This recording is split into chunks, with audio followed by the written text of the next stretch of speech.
ഇനി GCC മേഖലയിലെ ചില സുപ്രധാന വാർത്തകൾ പരിശോധിക്കാം.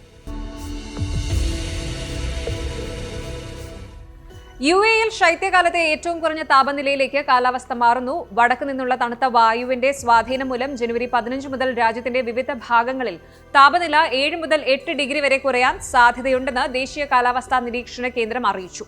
മലയോര മേഖലകളിൽ താപനില 10 ഡിഗ്രിയിലും താഴെയാകാൻ സാധ്യതയുള്ളതിനാൽ താമസക്കാർ മുൻകരുതൽ എടുക്കണമെന്ന് നിർദ്ദേശമുണ്ട്. ഒമാൻ സുൽത്താൻ ഹൈതം ബിൻ താരിഖ് രാജകീയ ഉത്തരവിലൂടെ മന്ത്രിസഭ പുനഃസംഘടിപ്പിച്ചു. സയദ് ദിയസിൻ ഉൾപ്പെടെ 3 ഉപപ്രധാനമന്ത്രിമാരാണ് പുതിയ കൌൺസിലിലുള്ളത്. രാജ്യത്തിന്റെ ഭരണ സാമ്പത്തിക മേഖലകളിൽ കൂടുതൽ ഉണർവ് ലക്ഷ്യമിട്ടാണ് ഈ ഒരു മാറ്റം. ഖത്തറിന്റെ പാരമ്പര്യവും സംസ്കാരവും വിളിച്ചോതുന്ന 5ാമത് ഖത്തർ ഒട്ടകമേളയ്ക്ക് ഷഹാനിയയിൽ ആവേശകരമായ തുടക്കമായി. ഫെബ്രുവരി 10 വരെ നീണ്ടുനിൽക്കുന്ന മേളയിൽ GCC രാജ്യങ്ങളിൽ നിന്നുള്ള ഉടമകളുടെ റെക്കോർഡ് പങ്കാളിത്തമാണുള്ളത്. ഏകദേശം 119 റൗണ്ടുകളിലായി വിവിധ ഭാഗങ്ങളിൽ മത്സരങ്ങൾ നടക്കും.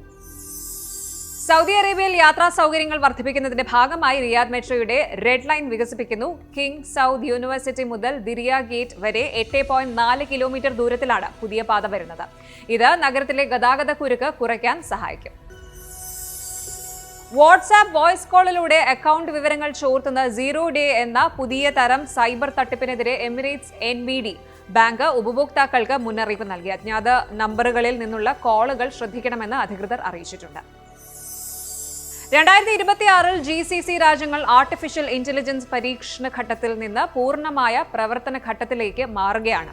UAE-യിലും സൗദി അറേബ്യയിലും വലിയ തോതിലുള്ള സൂപ്പർ കമ്പ്യൂട്ടിംഗ് ഇൻഫ്രാസ്ട്രക്ചറുകൾ പ്രവർത്തന സജ്ജമായി കഴിഞ്ഞു. ധനകാര്യം, ഊർജ്ജം, ഗതാഗതം എന്നീ മേഖലകളിൽ ഉൽപാദനക്ഷമത കൂട്ടാൻ AI സജീവമായി ഉപയോഗിച്ചു തുടങ്ങും.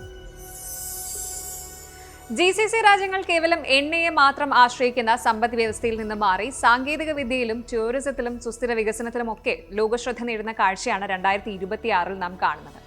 ഏകീകൃത വിസയും നികുതി പരിഷ്കാരങ്ങളും പ്രവാസികൾക്കും ബിസിനസ്സുകാർക്കും കൂടുതൽ അവസരങ്ങൾ തുറന്നു നൽകുന്നു.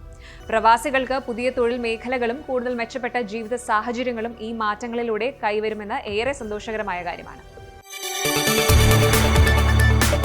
കൂടുതൽ വാർത്തകൾക്ക് News 18 Keralam YouTube channel subscribe ചെയ്യുക.